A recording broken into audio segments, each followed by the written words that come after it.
ridiculous garbage. And that notion that started by some couple, 2 or 3 knuckleheads needs to end. I'm excited about working. I'm not done. That's why I asked for a couple of years to go, so I could work longer and have purpose to what I'm doing in my journey. I like being active. And so that's a big part of what I want to do. So in a nutshell, I have some sense of where we're going to go and how we're going to do it. But building, sometimes you get into it and you figure out how to build after that and you go. No Filter Radio with Alan Cutler, brought to you by Quantrell Auto Group. QuantrellForLife.com. Yeah, I don't know what the heck to do. Start with knuckleheads, childish. Dick Hoops Weiss, the Hall of Famer, at 12:30. Dave Baker at 1 o'clock. The young woman who had the tweet of the week last week, Jenna Lifsham, at 1:30. Pope talks tomorrow.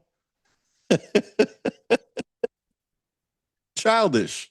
We'll do a short thing on childish, and we're going to longer on Mitch, and then I got a ton of stuff. Thank you for joining me. Thank you for tuning into 1300 AM and 92.5 FM.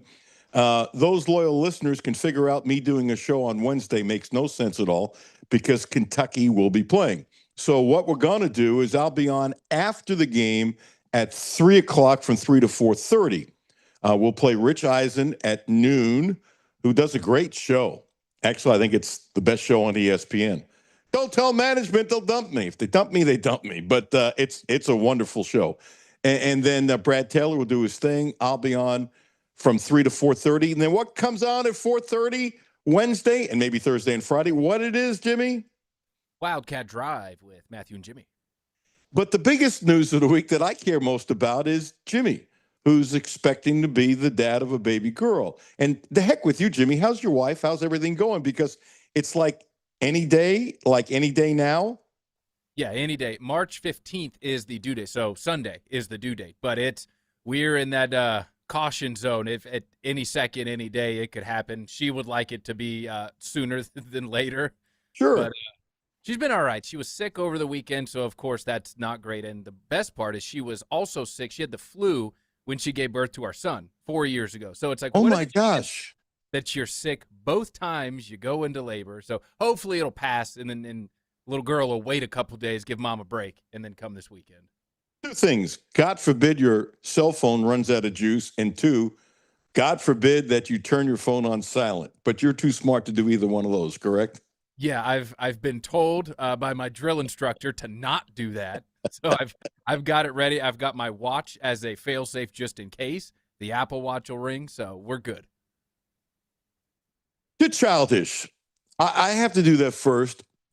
And I don't know Yelovich's background enough, but I wonder if where he came from, that in some ways this is a little bit the land of milk and honey. I've wondered that, and I don't know enough. Come on. How many young people, forget about where you're from, whether it's Lexington, New York City, or halfway around the world, can eat steak anytime you want? That's like the land of milk and honey. And his childish comment, I think, is fascinating. What bothers me a little bit, you've played a gazillion games, over 30, 31 to be exact, and now you're expecting, and it's possible. It's possible. So I'm going to be optimistic that all of a sudden you can learn this, not to be childish, not to be selfish. Really? Really? Really? I bet Pope loved when he made that comment. Bet he loved when he made that comment.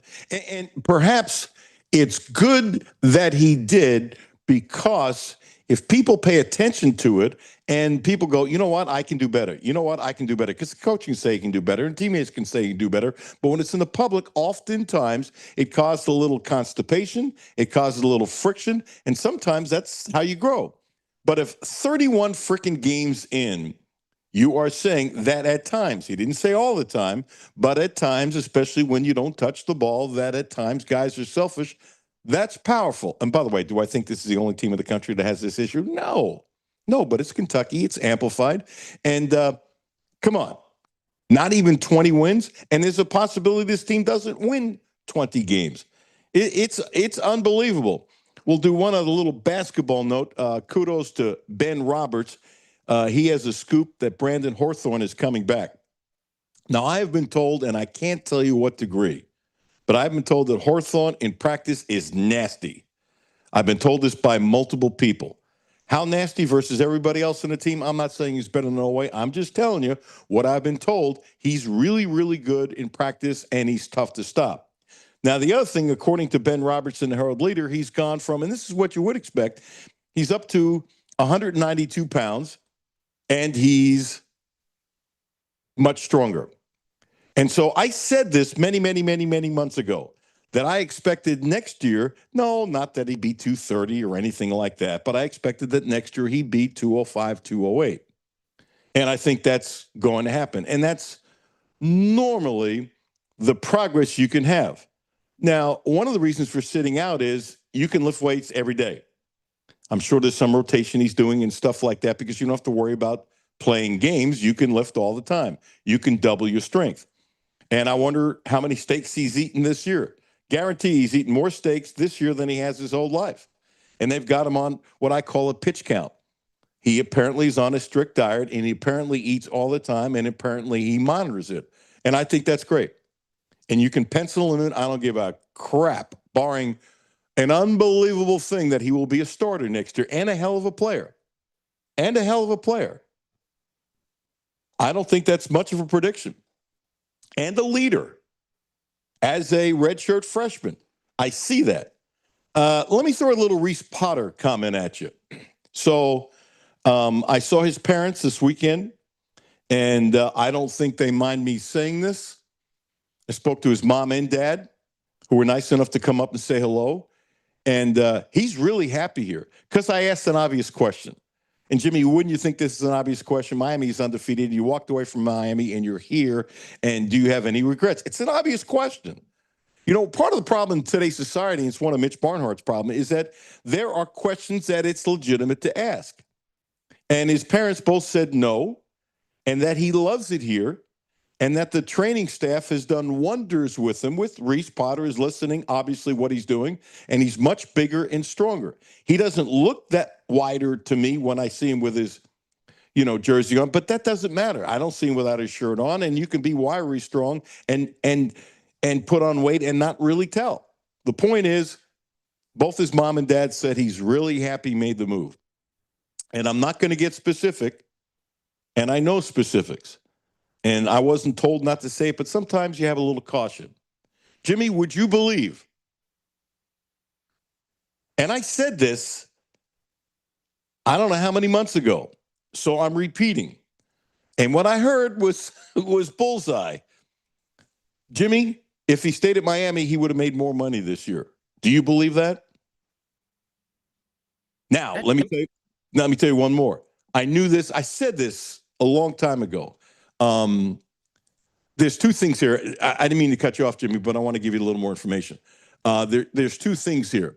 One, and I mentioned this with the ASUN League, with EKU and some others, that some of these teams on a lower level Division I have more money than I thought. Didn't know, and so you kind of poke around. They don't have Kentucky money. It's not even close. But there were schools where I was guessing without knowledge because I'm thinking, how could EKU pay somebody $25,000 to play basketball? But I'm telling you, now I got this from coaches and stuff. Coaches and other people like directly.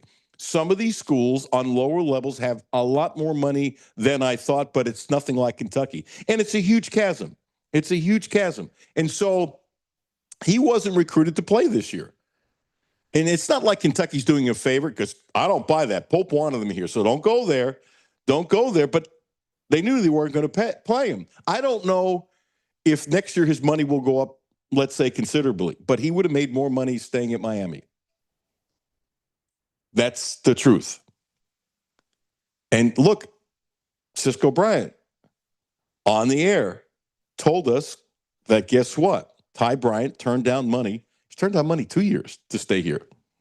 And let's say he turned out money at programs that guess what? That are thought of high in regard. By the way, he's not the only one on the Kentucky football team. Not everything is about money. So, Jimmy, are you surprised that he would have made more money at Miami? And by the way, a good deal more. Okay? A good deal more, and he's here, and he's happy that he's here.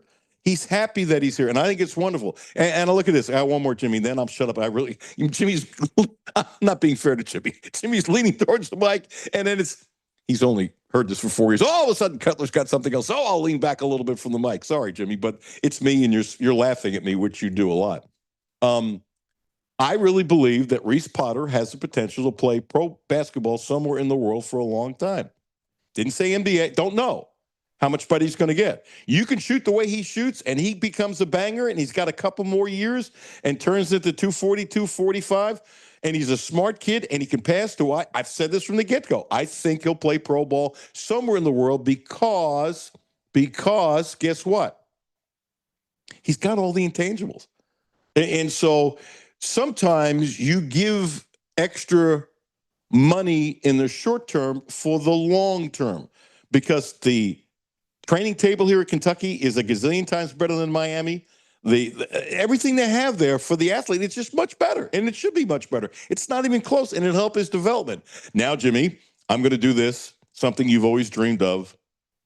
I'm going to shut my microphone for at least 10 seconds. So the question that was 3 minutes ago, were you surprised initially, now you have more information, that Potter could have made more money at Miami of Ohio by staying there than here? And remember, they're undefeated. Yeah, I mean, after you bring up the point that you found out that other schools have more money, it is surprising, but still, I would still initially be shocked to hear that he would have made more, because you just assume at a school like Kentucky, no matter which player you are on the bench, you're probably going to make more here than you would at any of those, like a mid-major school or a school like Miami, Ohio. But that still surprises me that he would have made more there than he is making here. Well, plus he'd obviously have a different role. Yeah. And what will be interesting to see how this shakes out with recruiting and stuff like that if he plays next year. I'm going to guess he plays next year. I'm not predicting starting. I have no idea. I don't know who Pope's going to bring in, but we'll leave it at that. Absolutely, unequivocally, leave it at that. Before I get into Mitch, I used the picture with John Pelfrey to tease it. When John said this to me, he and his wife have never come to a game during the regular season because he's always been coaching. I went, huh? I figured somewhere, along the line, when the group got together, that kind of thing. Okay, that was the first time the four guys have been together. But just for a regular season game, it's amazing. So Pell's on the side, and he sees me, and Jimmy, in my obnoxiousness, this won't surprise you. Went, hey. They let anybody in here. He looked at me and laughed. He's staring around at me. He goes, yeah, Cutler, they really let anybody in here. And the first thing I asked him how Tracy was doing, his wife who's battling cancer. And when we did the interview with him, he was very open about that. And he said she's doing really good. And not only that, she wanted to come to the game. So I've said another prayer for Pelfrey. I'm sure I'm not the only one. I'm sure lots of people are doing that. Okay, to Mitch. It's complicated, okay? When I saw Mitch walk by me Saturday, and I think anybody who knows me, I don't ask this, but this is what I did. He saw me, walk by me, and I went, hey, Mitch. And he turned, and I put my fist out, and I said, congratulations. And we fist bumped, and then he kept on walking. Meant every single word of it.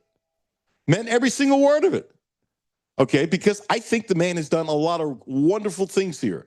But then he does some things, and this is apropos, that quote. Jimmy, do me a favor. It's 12:15. Replay that clip. And here's what really sucks. This soundbite is going to overtake so many of the good things he said in the press conference. By the way, last night, I watched the whole thing. And he said some things I actually really, really, really liked. That's not the point. But he digs himself a hole sometime for no reason. So he took a lot of criticism, and from here too. But I got to tell you, any human being, and I've said this before about Mitch Barnhart, any human being who would think he's lazy is an idiot. I don't know how else to put it, is an idiot. The guy has always worked. Then he made a point of talking about how he was 10 or 11 when he lost one of his parents, and Connie lost one of her parents at 10 or 11. I forgot which was 10, which was 11, and he started working then. He's a worker. He can't sit around. So part of this quote is, pardon my French, stupid. It's stupid. But I'll defer to Jerry Tipton because I feel the same way. As he said the other day, it's okay to ask questions. It is. And some of the defensive-minded people, Mitch is one of them, he's not the only one, who get defensive because somebody asks a question like, how dare you? It's ridiculous. It's ridiculous. Look, one of the sound bites, I don't know if we're going to have time to play, is talking about all the resumes he gets every single week from young people who want to go into the business and need help and that kind of stuff. Do I think Mitch Barnhart could help a lot of young people? Yes. Jimmy, didn't I say it the other day? I absolutely believe it. Yeah. I don't doubt. Let me go one step further. And this has become popular on social media, and this is stupid. This is stupid. It's stupid. It's stupid. It's stupid. All these people who say Mitch shouldn't have a say-so in the hiring of athletics director, let me tell you why you're wrong. First of all, Capilouto and Barnhart are close.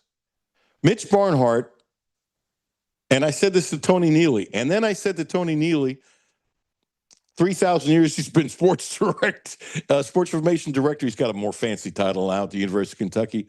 I mean, it hit me. And when I said this to Tony, it was epiphany, and Tony said he's never heard it. Mitch Barnhart, now think about this, has a athletics director's tree that rivals Rick Pitino with coaches. Now think about this. Think about this. He's got all these people that worked for him who are athletics directors all over America. And by the way, I have no idea. I'll expect somebody, either the Herald Leader or KSR to do some research to see if it's not the kind of thing I'm going to do, to see if another athletics director has more people who work from their athletics directors. I'm going to guess no.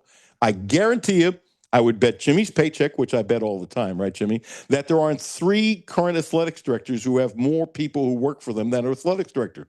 Why the hell wouldn't you ask his opinion?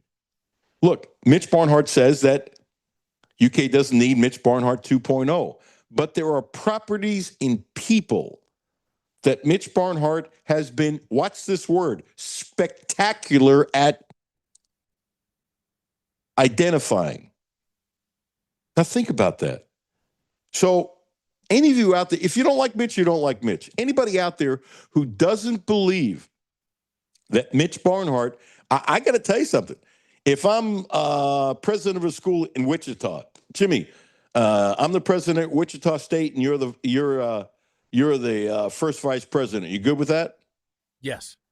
Because the other day I made you the head in the state legislature, and I was number 2. So I'm taking it this time, equal opportunity. Is that fair? Yeah, that's fair.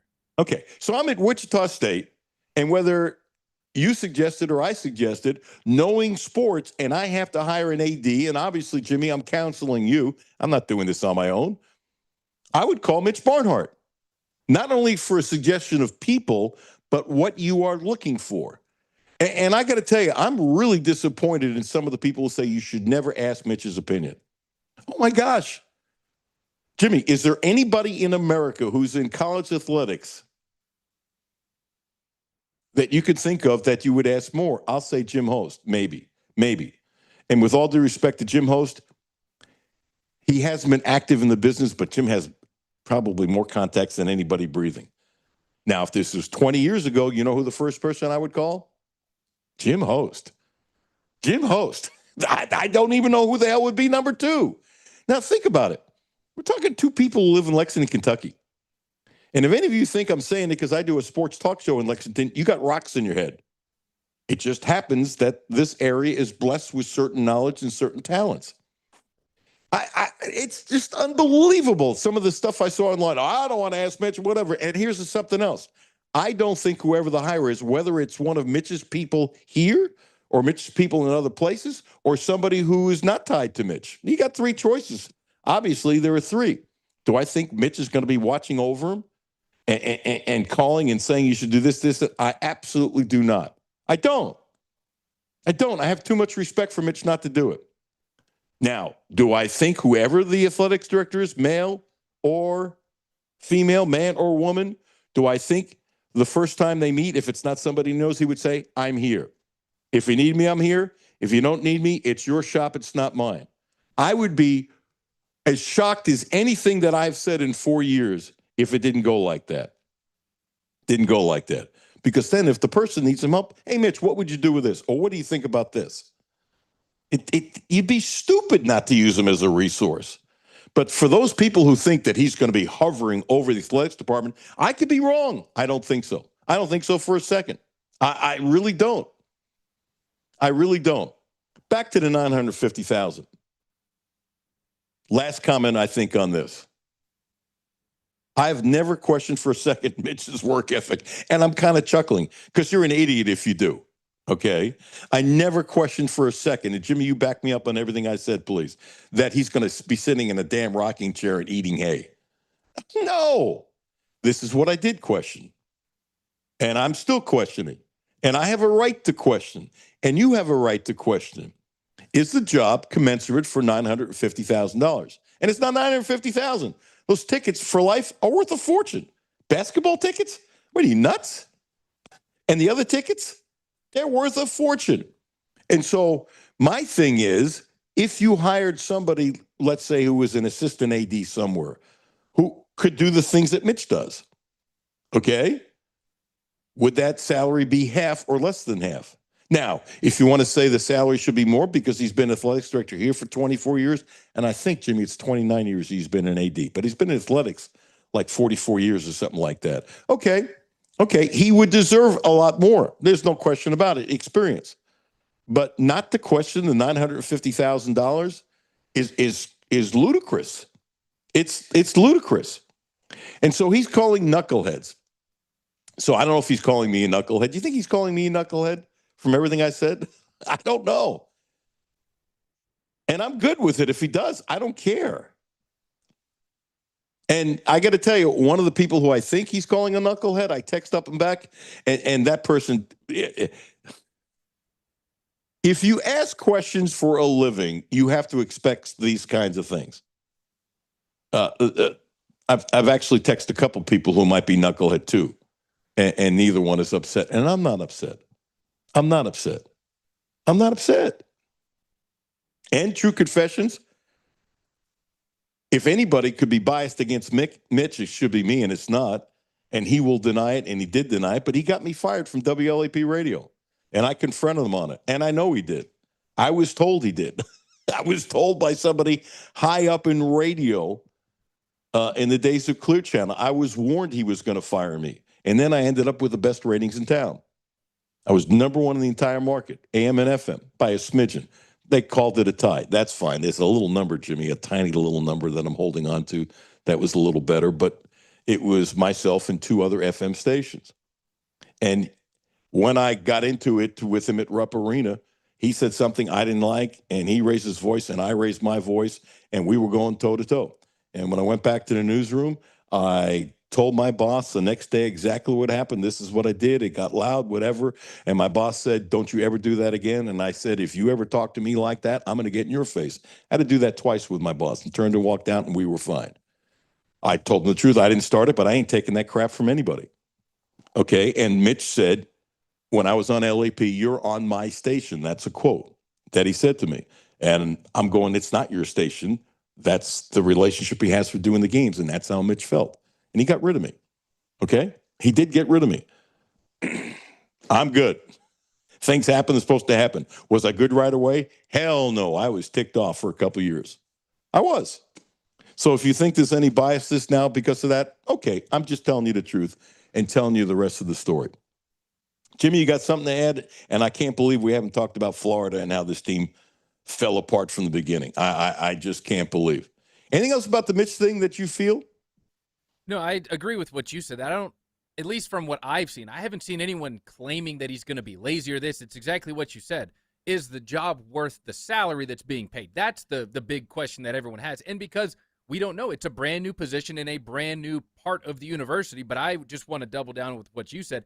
The program itself sounds fantastic. I think every single university should have this, how to transition students or student athletes into the workforce. Because when you graduate, a lot of people just go, well, now what? I've just always been told, go to school, go to school. Now we're done with school. What do I do? So I do think the program is incredible, but everyone's just questioning, not everyone, but the questions are just about the money, not about him being lazy. I had not heard that one time. Well, I don't know what anybody said. Here's the other thing. Let's take this and everything I said, you said one step further. This program becomes successful. You want to know something? Helps enrollment for UK. Absolutely. It's enticing to come Kentucky because if this is what you want to do, you have a gentleman who was one of the most powerful athletic directors in the country. Mitch Barnhart is very, very respected, and you have a powerful man, a very powerful man who is leading a new program.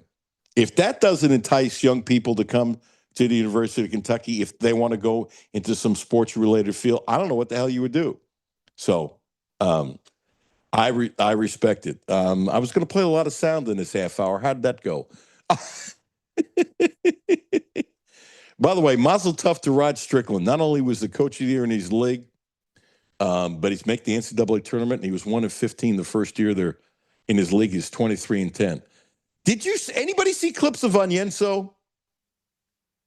Remember, like if he shot a 3, you would think, oh my, is it an adventure? He had 16 points and 5 rebounds and 3 blocks for Virginia the other day. He's turned into a player. And he's bounced around like crazy. But, sometimes it takes big men some time. Dink Pate, they're on more and more. I have a relative of mine who's seen him play, really, really likes him. He's in the G League with the Westchester Knicks, averaging 17 points a game. And I think they got a great shot at getting him. And I got to tell you, Brandon Hawthorne staying, thanks to Ben Roberts. Give him another plug again for that. And they get Dink. Jimmy, that's 2 pretty damn good starters. It really is. It really is. Maybe the last little tidbit. Madden Greenway. Jimmy, have you ever, and if you haven't, suggestion, look up footage of this young lady who's coming to Kentucky. 3-4 days ago, she had 48 points, which made her the all-time leading scorer in Minnesota high school basketball history. If I remember right, she's also the leading scorer in history as a soccer player. Her dad was a star in the NFL. Her mom was a great athlete. And I've seen clips of her probably 15, 16 times. I'll be shocked if she doesn't play 30 minutes a game next year. Jimmy, she sprints with the ball and goes and can shoot anywhere. And if there are 10 better freshmen next year in the SEC for women, and let me tell you something, I don't know who's coming in. I don't. The rest of the team's not going to study it, just saying it straight. But somebody who is that good, if there's 10 more, I would say I'd eat a Giants hat, but no. Or wear a Giants jersey, but no, I would fool you. I'd wear a New York Giants jersey. Yeah. Not the San Francisco Giants. Okay, so everybody knows Kentucky plays 12:30 against LSU. Okay, and so I'm not doing my show from 12 to 2 on Wednesday. It's going to be ESPN, Rich Eisen. Then at 2 o'clock, it'll be Brad Taylor. Then I'll come on at 3. And then what's at 4:30? Wildcat Drive with Matthew and Jimmy. And we'll do the same thing on Thursday if Kentucky wins, and I expect they're going to win. And by the way, can I see them beating Missouri on Thursday? I do. Then they'll play Florida Friday at 1 o'clock, and I'll come on the air if they play Friday. And I think they're going to play Friday. But I thought they had a great shot of beating Florida. Boy, was I wrong. So if they play Friday, I'll come on after, as soon as the game is over. We'll take a break, and Brad Taylor will go a little bit longer. And then I'm guessing you're coming on at 4:30, or that's to be determined. We will figure that out. Very disappointed on Saturday. Very, very, very, very, very, very, very, very, very. Yeah, down 11-0. Really? Really? Really? It was just awful. It was just absolutely awful. Absolutely inexcusable. And I got to tell you, for me, it's inexcusable if you don't consider the next time you want to make a purchase in a vehicle that you don't consider Quantrill. And we have now purchased not 1, not 2. We have 3 cars from Quantrill. And I got to tell you, they are so people-friendly with what they do. It's a beautiful thing. They have a hiring structure that Mark has explained to me. How they look for people and properties is beautiful. And Brentley and Mark have become friends of mine. And we now have the Volvo, the VC60 that I brag on all the time. It's the best car Judy and I have had in only 43 years. It's a hybrid, 41 miles before you get gas. We're saving a couple car payments, and I'm including in my estimate of what the electricity costs us. If you do it at night, it's cheaper. We're saving 2 payments a year on a lease. It's attractive, and the car is beautiful. and it's amazing. And they stand by it. And I've dealt with their service department for years, and it's clean. It's first class. They take care of you. They give you advice. They're just super, super professional. And don't forget about the Subarus, and don't forget about the Cadillacs. We've had 2 of them. Check them out. Quantrell, the family of dealerships, Brentley and Mark, they are great guys. They are friends, and I trust them. Hoops, Dick Hoops Weiss. Coming up next, Alan Cutler, 1300 AM, 92.5 FM. No Filter Radio with Alan Cutler, brought to you by Quantrell Auto Group. QuantrellForLife.com. Hi, this is Alan Cutler. Have a no filter comment? Hit the text line, 859-381-1313. 859-381-1313.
Welcome back. Alan Cutler, 1300 AM, 92.5 FM. Jimmy, I hear nothing. Didn't hear any music or anything like that. We good? Yeah, we're good. I don't know why I wasn't just going through to you. I'm not Okay. sure. And you played a Pope soundbite, right? It's a beautiful thing. It's a beautiful thing. Efforting Dick Hoops twice. Jimmy's called him twice. I've called him once. I just assume this is my fault with a schedule change. Don't think so.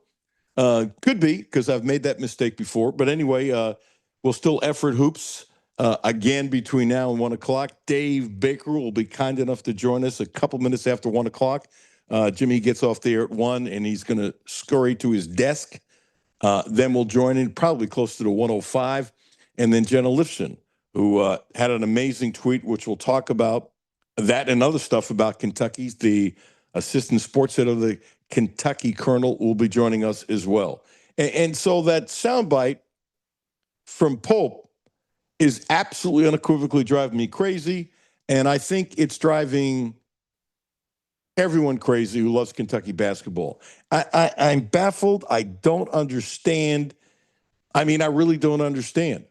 I don't understand how a team can have fatigue and it's March. I mean, I don't get it. I have no understanding how. I don't care if it's Transylvania, Eastern Kentucky, Kentucky, Alabama. I don't care. I don't care. Now, if you're getting fatigued and you're playing 4 games in 4 days, that's a different story. It makes no sense to me. It's baffling. It's absolutely baffling that this team makes poor decisions when they are tired. So the score was 11-0 out of the gate, right? Were they tired starting the game? I mean, seriously.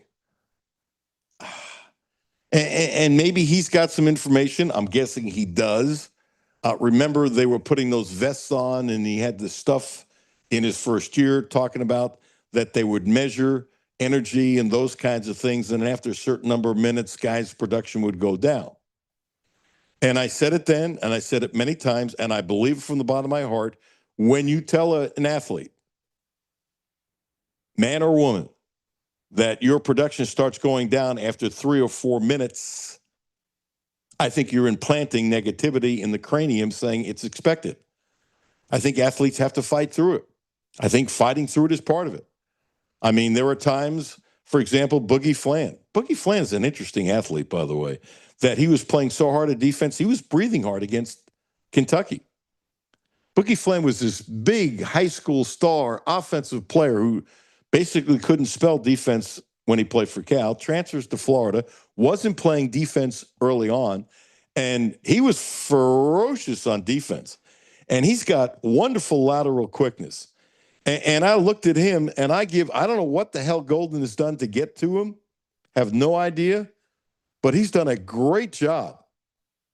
I mean, he was busting his tail. And, he's not like the main guy like he was in high school. Like, okay, everybody's a star in high school, but he was like a main guy. He had 16 points. He had 6 assists. Yeah, had 3 turnovers. I'm not big on the 2-to-1 thing. Did have a steal. He played really well. Really, really well. And I was watching him play and how ferocious he was on defense, and I'm going, Golden's a hell of a coach because he got something out of him that Cal couldn't, his high school coach couldn't, and now he's doing. Now, he's gone from a guy people said, he's one and done and might be a lotto pick and stuff like that. I look at him and going, he's not a first-round draft choice. He's probably going to have to come back to college next year. But can I now see him play pro ball? Yeah, I can because of his defense. And he can put the ball in the hole. And one of the threes he took, he was like, boom. He just let it rip really fast. Really fast. I was impressed how he changed. Xavier Lee. Jimmy, did you see it? I don't know what the worst call of the year is. And I thought, generally speaking, the refs did a good job. And a guy at the Y came up to me today and was really complaining about when at the end of the game it looked like the Florida player's foot was out of bounds. And at least from the camera angle, it looked like he was out of bounds. And how could you not get it right and all that kind of stuff? And I think they got it wrong. And it's a pivotal part of the game. But I thought overall the refereeing was pretty good. And as I told this gentleman at the Y this morning, I said, it's pretty simple. If you're a Florida fan and you're watching for Florida the way you watch for Kentucky, I guarantee you there'll be a few calls that you'll feel the same way about, but you don't see it that way because you're not a Florida fan. Every game you're going to have stuff like that. So I try to look at the fact that, okay, you're going to have some bad calls, okay? But it is outrageous, and there are that many that you can obviously tell. I thought the refs did a good job. I really did. But the thing on Lee, that was unbelievable. So Chandler hit Lee, okay? I believe it was it the upper arm or the shoulder, right around there? And Lee, with a great acting job. First of all, I don't know how he had the kahunas to do that. Think about it. Jimmy, would you have the guts to do this when you get hit in your arm? You didn't get hit in the face. It wasn't even close. And so where I was able to watch the game, I thought there was something wrong with what I was seeing. I'm going, what? What? Because, you can look at something and say, I missed it. But I'm going, this is egregious. And on a replay, when I was really surprised they showed the replay.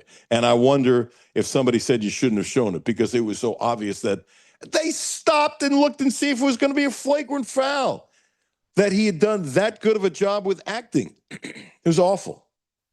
It was absolutely awful. And I could see and understand that there would be some Kentucky fans who would therefore say, guess what? Referees were terrible that day. And I'm not going to, you look at it any way you want. I'm good with it, but I don't buy it. I just don't buy it. Not at all. Not at all. I thought they did a good job. As a matter of fact, I don't know what the best game is as far as refs is concerned.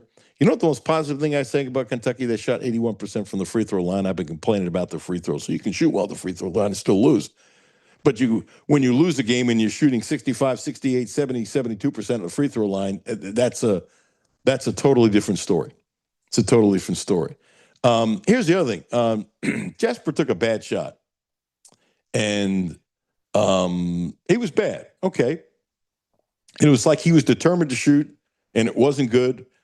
I got to tell you, I heard some nasty things in the stands about Jasper at the frustration thing. And I was a little surprised. It was a bad shot. No question it was bad. He forced the shot. It was a bad shot. He was no man land. It was one of those things he was determined to take the shot. Am I down on Jasper? Hell no. Is he the only freshman to do this? No. No. And it wasn't a ton. I don't want to make it out to be something it's not, but I was surprised at some of the comments I heard. It was pretty nasty. It was pretty nasty. Here's the other thing about Florida. And I was talking to Greg Gorham, who's a big guru now with UK Video running it. And I was fortunate enough, and I've said this a gazillion times, said in my book, Cut to the Chase, how lucky I was with all the really, really good photographers that I had. He was spectacular. Photographers who went out of the way to make me look good because it was what they did and were wonderful at the craft. And he was absolutely amazing. And I said to him, how many times do we go on the road and see somebody live after seeing somebody on TV, and you're surprised how much bigger they look up close? So I remember what Florida looked like last year, okay? Jimmy, they are so much bigger and thicker, it's not even close. It's not even funny. And they're a much better defensive team than Kentucky. It's not even close. A much better defensive team. A much better defensive team. And they're stronger. And here's the other thing that they have. They go side to side, and I've mentioned this many times. This is a weakness for Kentucky. They go side to side. Their lateral quickness is so much better than Kentucky's. It's not even funny. So much better. So much better. Let's play some more sound. Kentucky sound from after the game. I'm going to assume the obvious, we're not hooking up with hoops today. And if it's my fault, I will say tomorrow was my fault, and I will apologize to hoops. Not like him to forget. Jimmy, aren't you betting it's probably my fault? Somehow, some way, probably. maybe the time change has still got somebody. I don't know. It's all good. It's all good. So let's go to clip number one with Yelovich. Okay? And talking about fatigue. And notice his voice. First of all, he's a soft-spoken young man anyway. And this fatigue thing is driving me nuts. It's probably driving you nuts. I don't understand it. I don't. That any basketball team, I keep on saying, would have this. And so somebody asked Yelovich after the game, is fatigue, clip number one, Jimmy, is fatigue an issue? No, it's not. It's not. I mean, like I said, everyone plays at the same pace that we do. Everyone plays Monday, Tuesday, Wednesday, and then they play at the weekend. So it's not a, I don't know the word, but that's not a problem. It's amazing. It's amazing. So Yelovich has a different opinion than Pope. You know what I like? If a player has a different opinion from Pope, they often don't say it. I think this young man doesn't, he's not trying to start anything. I don't think he cares. I mean, that's just his honest opinion. Fatigue, an issue. So, Jimmy, Pope says that fatigue has been an issue for quite some time. Yelovich says it doesn't. What are we missing here? What the hell are we missing? What are we missing? I don't know. But I got to tell you, I don't blame the strength and conditioning coaches. I'm just going to tell you this straight out. You know, when you have Reese Potter, whose parents tell me that he's gotten so much bigger and stronger, and the way he's eating and the strength and conditioning coaches have helped him so much. That means a lot to me. When Brandon Hawthorne says he's that much bigger and stronger and eating around the clock properly, that kind of stuff, and he wants to be here next year, that tells me something. When Jake Hughes thanked the strength and conditioning people for being with him like around the clock when he first came back and then went away, that means something to me. And I think there are too many people that are saying because of the injuries, and I've seen this on social media, I've had people to me say, fire the strength and conditioning coaches who come at me. They don't know what the hell they're talking about. So is Brandon Hawthorne a liar? Is Reese Potter's parents lying? They volunteered this, that he's happy here, and it's helped him so much. So I just don't buy it. Can you make any sense of this fatigue thing before I move on, Jimmy? Any sense? I'm not sure I can recall the last time I was this much baffled about anything with Kentucky. No, I don't understand it. And I love what Yelovich said, because he said what everyone else, like most of the fans, have been thinking and wish maybe Mark Pope would kind of have this stance, because it's, like you said, there's the stark difference where Mark Pope talks about, and he'll get into some kind of analytics or this or DVOA, and here's why this or that. Yelovich is like, no, fatigue's, it's not an issue. I don't know what it is. And then you compound that with the other comment he said about being selfish or childish. Like, I want to hear more from Yelovich. He seems like he's got some thoughts about this team. I like him a lot. Hope he's back next year. I have no clue what his plans are. I think he needs to get stronger. I said that from the get-go. I think he can get quicker. He's got no lateral quickness. The best thing for him if he comes back, and this is almost cruel, is to not go home outside of maybe 3 weeks or something like that and spend the summer with the strength and conditioning people. And I thought he'd be a much better shooter than he is. I did like what he said when he said we have something to prove, and he feels like Kentucky's not that far away. And I like that, not a little, but a lot. We're going to flip to Stein. We have a few comments. Let's see if I can play them by 1 o'clock.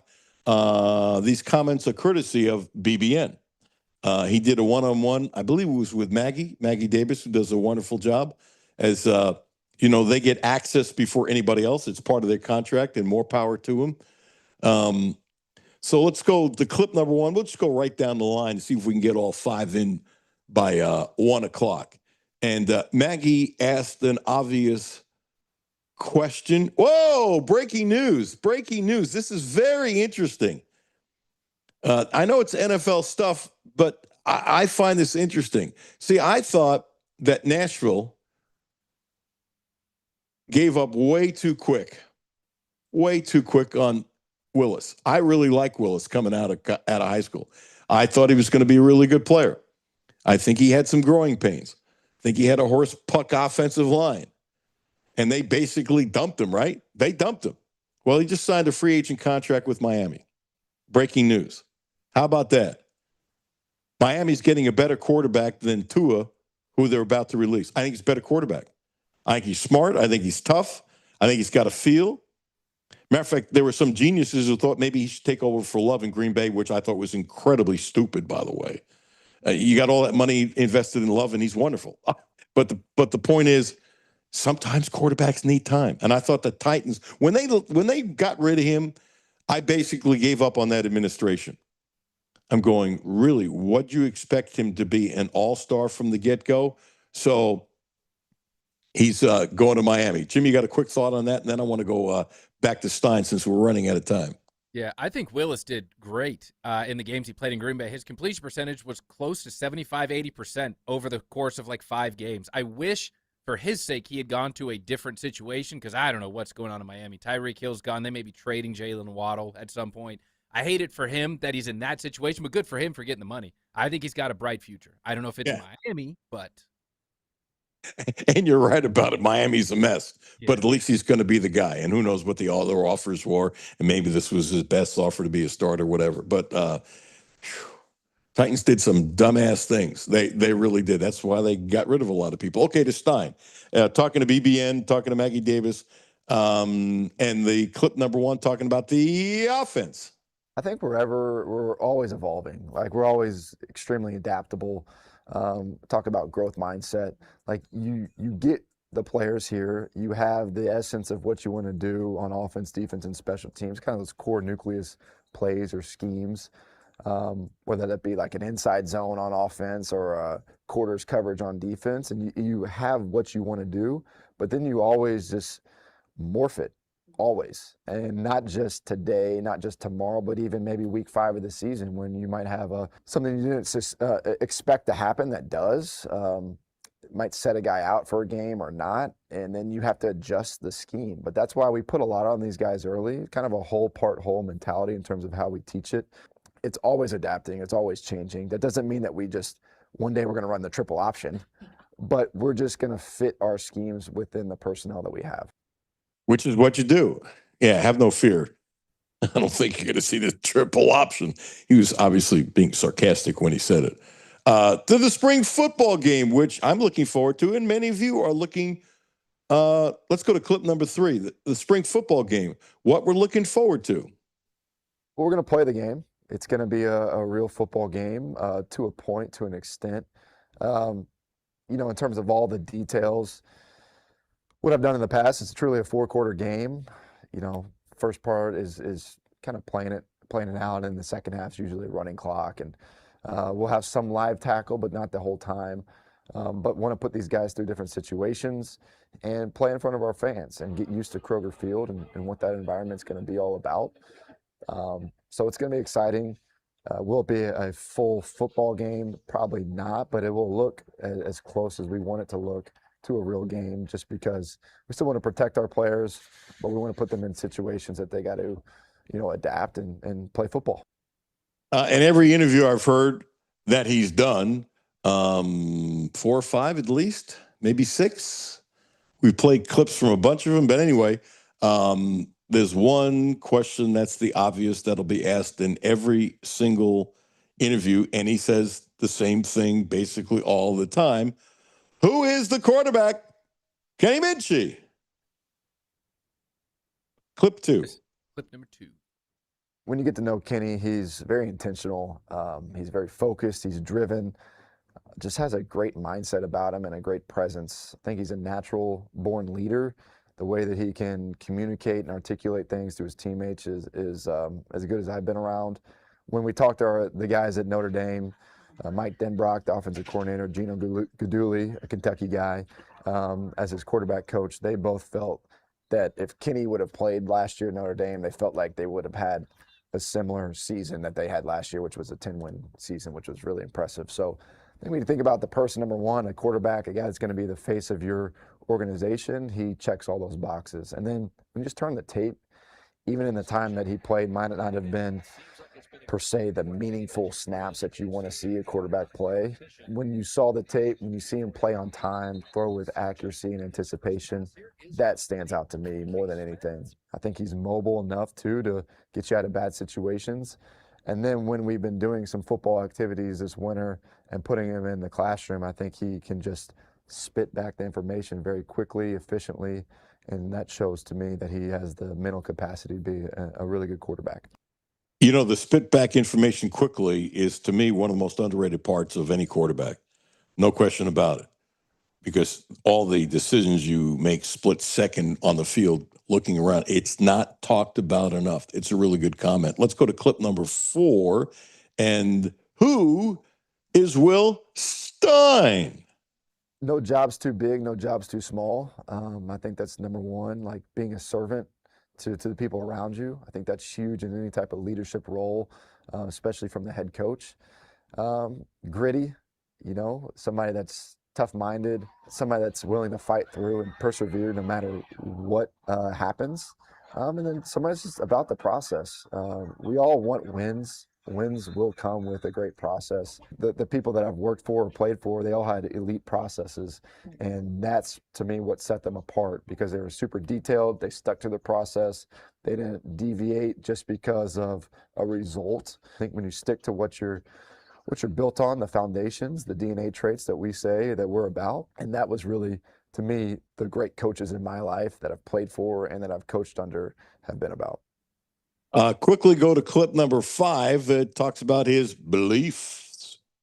I'm a firm believer if you don't focus on right now and the present, then the future is just a bunch of dreams and wishes and hopes. So we got a lot of work to do. And everybody in the country is working right now. Everybody is lifting weights and eating right, and about to start spring ball, and the excitement is there for every fan across the country. But what are we doing right now at the University of Kentucky to separate ourselves from the rest? That's my goal. Perfect. Seneca Driver, the kid from Boyle County, who's a studly basketball player, number one tight end prospect in 2027. He's going to Oklahoma, and this will tick off some people. I don't blame him. And here's why. Jesse Witten, one of the great tight ends of all time, is the tight end coach. Now, if he went to Oklahoma, first of all, the kid should do whatever any kid wants to do. That's first of all. But if he went to Oklahoma and it wasn't a famous or one of the great teachers, you would say it's all about money. That'd be one thing. It'd be his choice. But it takes something like this, I think, to get him there. And there's a long time between now and when he goes there. He's a 2027 recruit. But I hope nobody gives him crap. And because he's playing basketball, basketball is a sport when you're in the stands, people can be really mean and nasty and stuff like that. And by the way, I'm told he's a really good kid. Okay. His dunking in basketball, it's nasty and ferocious. I'm just suggesting that I'm going to say, please don't be mean to the kid because he's going to Oklahoma. That sometimes you can see why a player goes someplace not named Kentucky. And to my understanding, did he like Kentucky a lot? I understand, yes. But I also understand you want to play in the NFL, and you have a guy who played in the NFL forever, who was known as a really smart football player. Here's the other thing. Consider this. He's going to go to Oklahoma, and that might become quickly, if not the best tight end room in America, one of the top 3 or 4. Because if you're, and let's put it this way, I doubt Witten is looking at the 123rd tight end on the list. Okay. He's probably only looking at the top 15, and he might like the number 14 guy better than some scouting service because he has a little knowledge playing the position, right? And so the competition in that tight end room will probably become as ferocious as any position on that team. It'll probably become as ferocious as most position places in America. Wouldn't surprise me. I don't know anything about what they're doing offensively. I don't, but it wouldn't surprise me if they play a lot of 2 tight ends because they have so many good tight ends to get them on the field. It wouldn't surprise me if some of their tight ends can really run and you can kind of flank them out. Wouldn't surprise me if one of their tight ends at times becomes like a blocking fullback. They're going to be loaded with tight ends. It's Jesse frickin' Witten. It's one of the great tight ends of his era. And so, I mean, selfishly, would I like the kid to go to Kentucky? Yes, but I'm not going to be a hypocrite. What have you heard me say many, many, many times? Kids should do exactly what they want, and the school will be fine. School will be fine. I guess my fear is that people are going to be nasty to him because he didn't come to Kentucky. Didn't come to Kentucky. If the kid went to Louisville, I would rather he come here. But if he went to Louisville, that's a different story. But still, it's his choice, and people can be mean and abusive. So, Jimmy, I know you can see why the kid decided Oklahoma. Yeah, if you've got a chance to learn from someone like a Jason Witten, why would you not go and do that? And it's just like all the kids that would berate or do whatever and be mean to him, if they were in the same situation, you just think those kids would blindly say, yep, going to Kentucky. Does Kentucky have a good history with throwing to the tight end? No, but I'm still going to go. I mean, I get Will Stein's coming in. He's a new coach, new culture, everything. But Kentucky has done nothing if you're a high school tight end recruit to lure you into coming here. They've had a lot of potential. But when was the last time they had any sort of like big impact tight end? Jacob Tamme? I like C.J. Conrad, and I think on the right offense, he was so good. Yeah, the right offense. He might still be in the NFL, and it wouldn't surprise me if C.J. Conrad. He just got a new position. I'm going blank. He just moved again. It's not going to surprise me if he becomes a head coach in college. Really smart guy, really good with people. Jimmy, and he's moved up quickly. He's with the Dolphins now, it looks like. Yes. Offensive assistant for the Dolphins. Yes. But it wouldn't surprise me if he ends up being a head coach in college, because as an offensive assistant, that could easily make him as an offensive coordinator in college if he wants to come back to college. Maybe he wants to be a head coach in the NFL. I don't have any idea. Dave's already in the waiting room? Wow, I thought Dave would be late because he just got off the air. Okay. Buzz, hang on. Hang on. Interesting. Thank you, Buzz, for getting in earlier than I thought you could. Blue Lotus Health, 859-533-0914, 859-533-0914. Acupuncture, now also providing a licensed massage therapist. Acupuncture, my buddy, Ramon Carriega on Versailles Road, not too far from the radio station. A special dude. He's helped me tremendously. Call, set an appointment. Please use my name. Check him out. If you're into health the way I'm into health or attempting to be into health, but I still got to get it rid of my belly. It's a wonderful dude. Super smart. Blue Lotus Health, 859-533-0914. Buzz coming up next. Alan Cutler, 1300 AM, 92.5 FM. No Filter Radio with Alan Cutler, brought to you by Quantrell Auto Group. QuantrellForLife.com. Hi, this is Alan Cutler. Have a no filter comment? Hit the text line, 859-381-1313. 859-381-1313. March is here, and Clark's Pub and Shop has the game-winning specials to keep you fueled all month long. Whether you're hitting the road to catch a game or hosting a watch party, we've got unbeatable monthly deals. Stop in and pick up Bud Dig Lunch Meat, 5 for $5, and Jolly Rancher, Shackalicious, or Twizzler Peg Bags, 2 for $6. This March, make every stop a winner at Clark's Pub and Shop. Return, refresh, refuel. Well, why does it keep doing this? Hi, this is Alan Cutler, and I've spent years on these roads, and safety isn't a slogan to me, it's real life. That's one reason I trust Volvo. Quantrell Volvo has been part of this community for years. Brentley and Mark are friends of mine, and they run the dealership the right way with care, integrity, and real respect for the people they serve. If safety, smart design, and peace of mind matter to you, start your search at Quantrell Volvo. We have the XC60, the hybrid. We love it. Best car we've had in 43 years, and it is really smooth. And we're saving money on the gas. Right now, get financing as low as 0.99% APR for 36 months on most 2026 models. Visit QuantrellVolvo.com. See dealer for details. W223CV Lexington. ESPN Sports Radio 1392.5. WLXG Lexington. An LM Communications broadcasting station. The only no-filter sports show in Kentucky. It's the Alan Cutler Show with award-winning TV sportscaster Alan Cutler. Welcome back. Alan Cutler, 1300 AM, 92.5 FM. There have been a lot of pictures that I've seen of Buzz Baker through the years that I really like. The stuff with Randy Savage and stuff like that. It's great. But the one I like the most, and I will bet it's near and dear to Buzz Baker's heart, is an old picture when we both were young and we both had a fewer pounds and our hair looked a little different. Right. And it wouldn't surprise me if you put this on your wall. That you have a beautiful picture. You're sitting courtside and Kaywood is next to you. And so what you have done, I don't know how many people look this way. You've kind of bridged another generation as a young punk, as I was a young punk too. Please take that the right way, Dave. As a young punk, starting and revering somebody like Kaywood, and you took the ball, and if somebody would have told you you'd have lasted 37 years with UK Sports Network, you'd probably say, sign me up and you're out of your freaking mind. So seriously, right. Mazel tov, congratulations, and I hope you're getting tons of flowers because you deserve it. Thank you so much, Alan. I really appreciated your message the other day. That picture was one during Kaywood's final year. I think it was being taken by, I think it was on his day of his last home. Hey, Buzz, we're going to do this. Hey, Buzz, hang on a second. We're going to have to do this. You're going in and out. We're going to do this. We're going to take a quick break, and we're going to call you on your cell because for whatever reason, it's just breaking up. Well, hold on a second. Now, Dave, if you become a technical guy, I'm going to be shocked as you know what. How about that? Is that better? Yeah, what'd you do?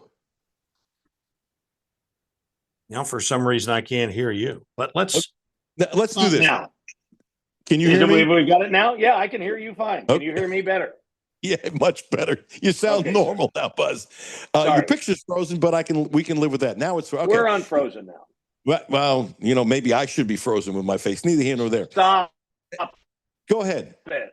You got that good gig now working Yeah, from Dave, home. we can't do this. Good gig now working Hey, from home. We got to take a break. It's breaking up too much. We're going to call you on your cell. We have to do it in a commercial break. We'll be right back with Dave Buzz Baker because I want to hear what he has to say.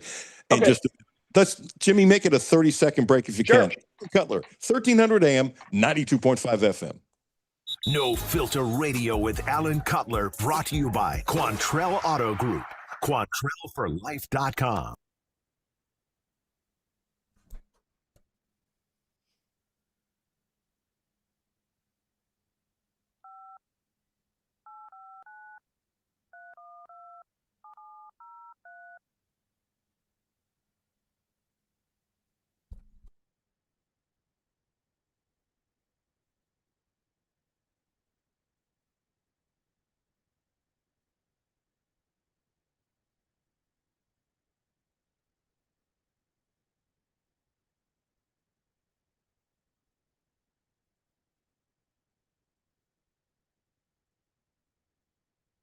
We have the XC60, the hybrid. We love it.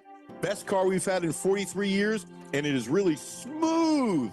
And we're saving money on the gas. Right now, get financing as low as 0.99% APR for 36 months on most 2026 models. Visit QuantrellVolvo.com. See dealer for details.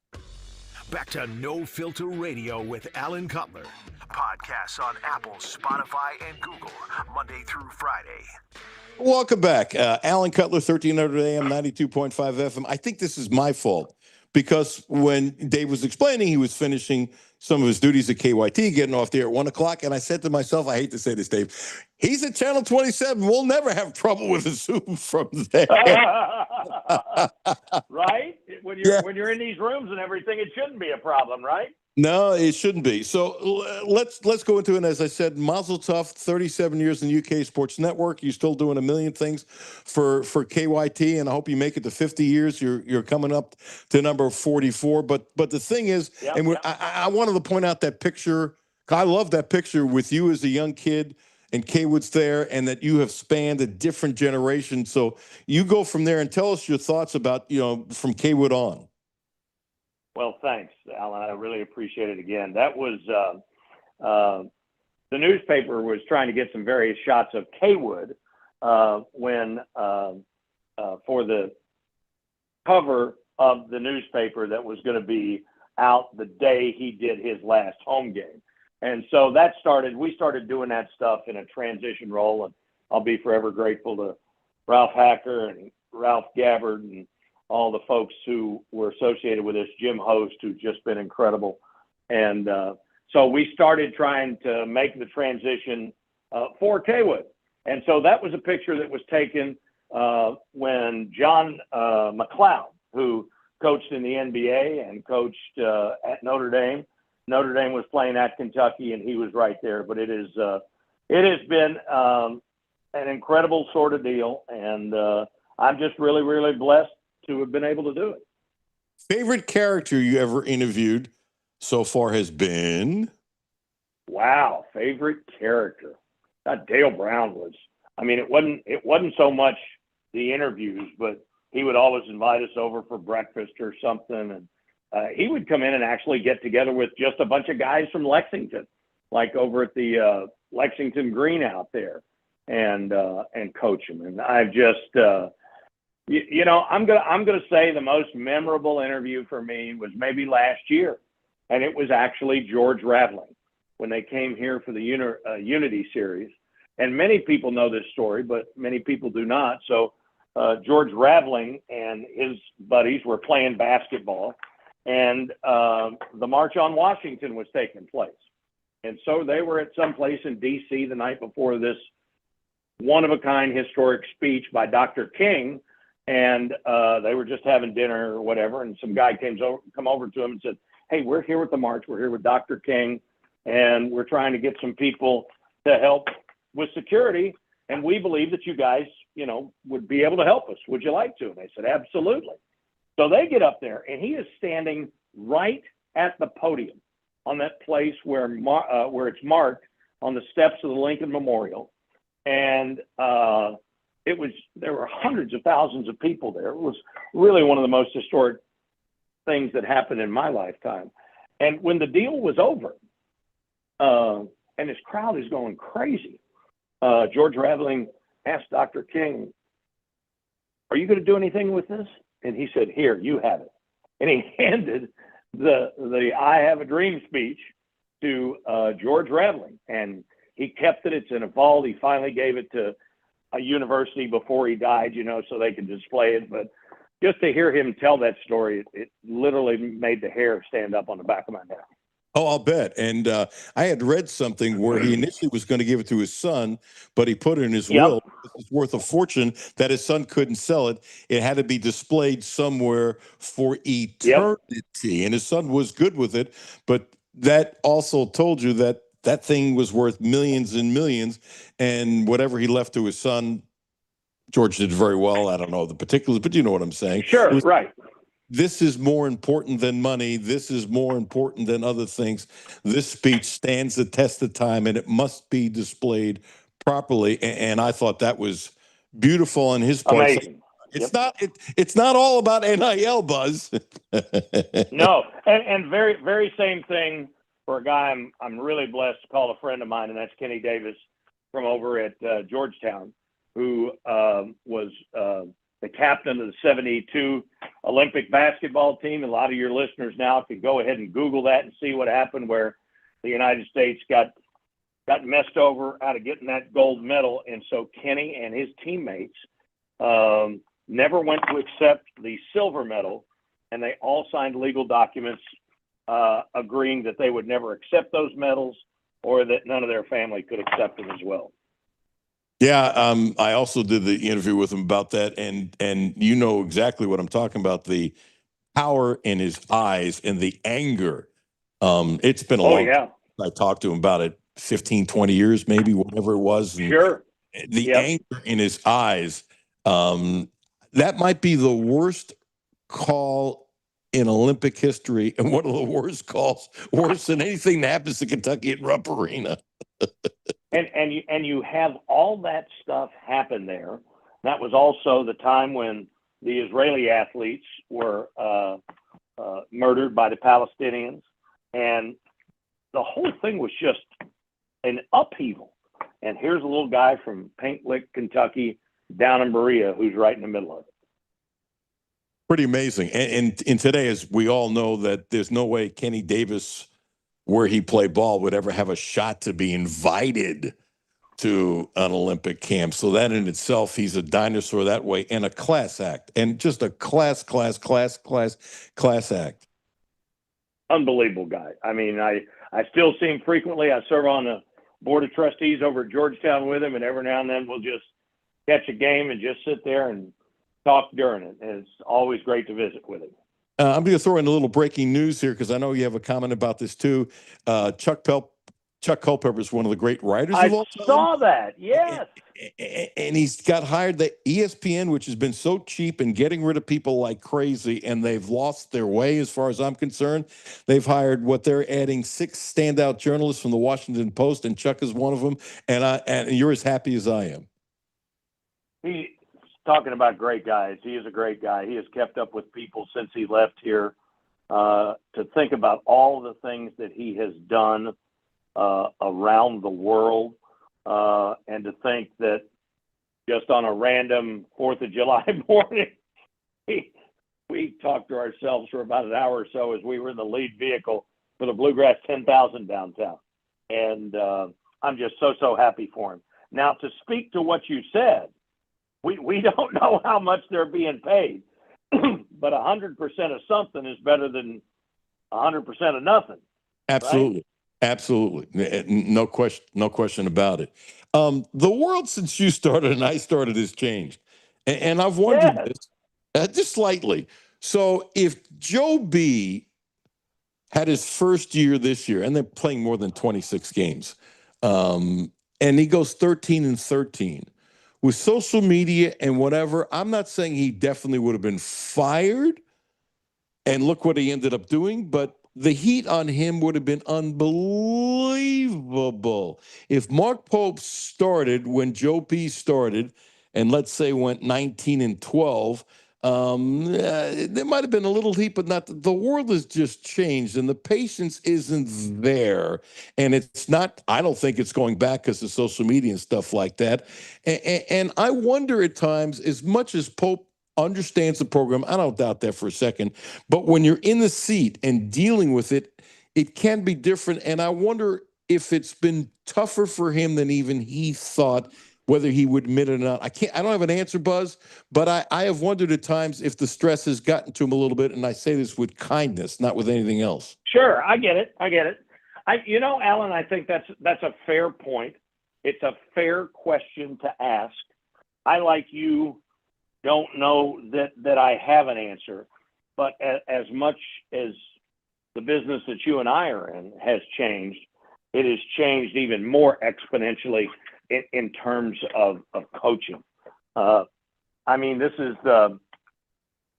while Pope has had some great years at BYU, they have also been years where he's been able to get it put together an attorney after a regular season of double-digit losses. And, that's an entirely different animal to try to fight here at UK.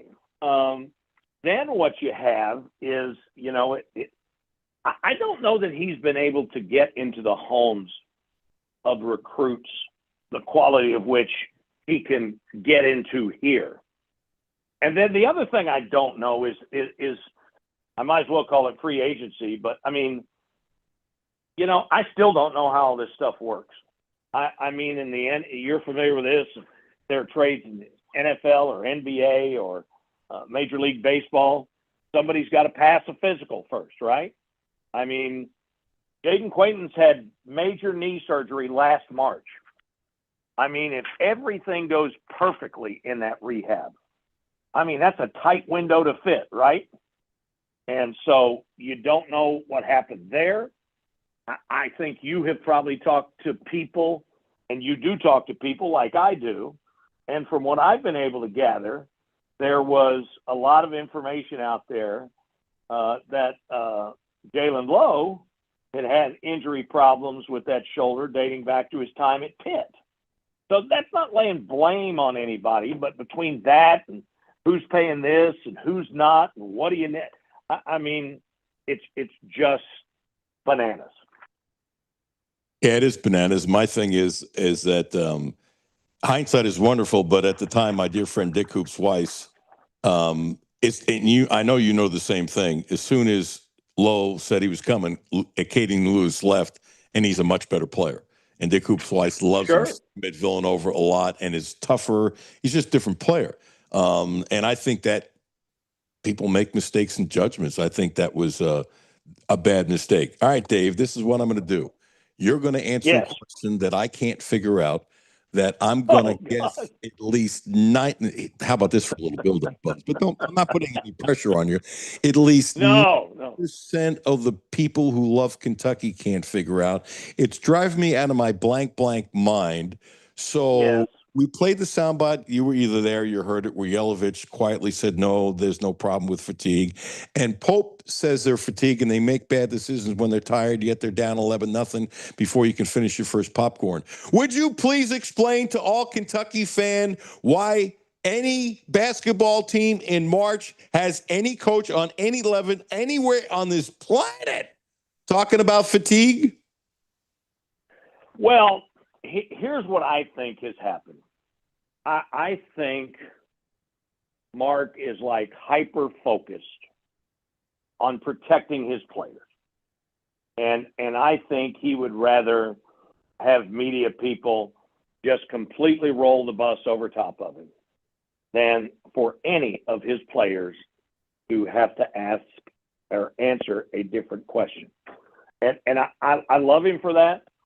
I think based on little things that I've seen and heard that, and you really can't do this, but I think he would like to, that after a loss, he would just as soon not have players and not have players at the podium. They have their own spot for interviews at home, but when they go to these away arenas and everything, they're up there with him.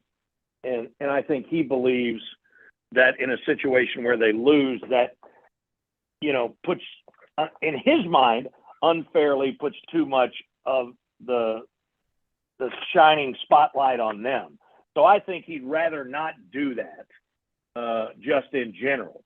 But the other thing is there are a lot. The guy he played for, right? He was famous for talking about the fact that once you got into the tournament, he cut down his rotation and you played less players. And that was something that happened consistently during the season. Now, they've had all these injuries, and those aren't excuses. Those are just facts.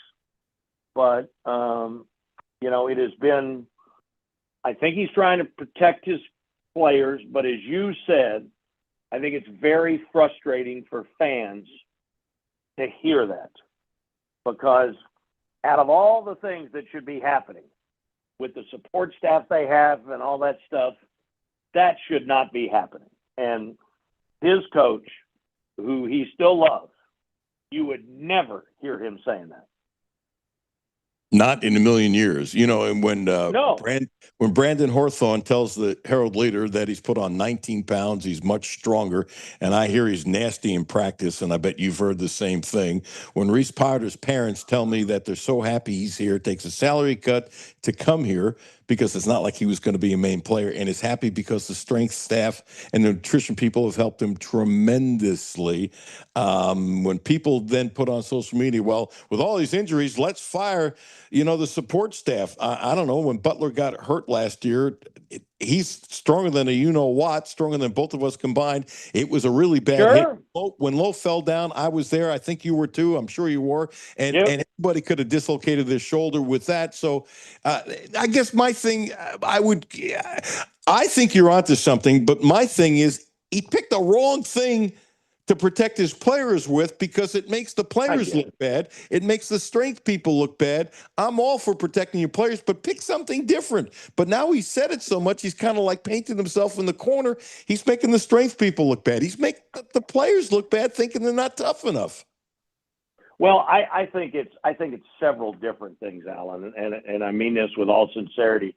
I think his coaching journey was really helped by the very first opportunity he got to speak publicly when he was interning for you guys, and got a lot of airtime that people in this business would have killed to have gotten at that point in their careers. But the one thing is, I think he has said some things this year that he certainly regretted saying. He hasn't said that, but listen, you can get out to BYU and you can talk about some incident before the game that took us out of our rhythm, and it really doesn't become a big story. But when he said that about the Louisville game and the impact it had, and then you don't say what it is, around here that just becomes, more kindling for the fire. And, he just hadn't – there have been a couple of things like that, and they're not major, but it's just a different level of fan enthusiasm, if you will, here in Kentucky. And I agree with the Louisville thing, but he should know better because he was here and he should know. And that was my thing after he said he should know better. Okay, you know what? I want to go down memory. I'm too long with this stuff. Your favorite coach you've ever talked to? I know you're going to leave somebody out and all that kind of stuff. The funniest, your favorite coach, the male, female, but it does make a difference. That you just love. The coach you'd like to have dinner with would be, or I tell you what, you can go 3, so you don't feel like you're leaving anybody out. I loved being around Pitino. He was the way he was when we were younger, but so were we.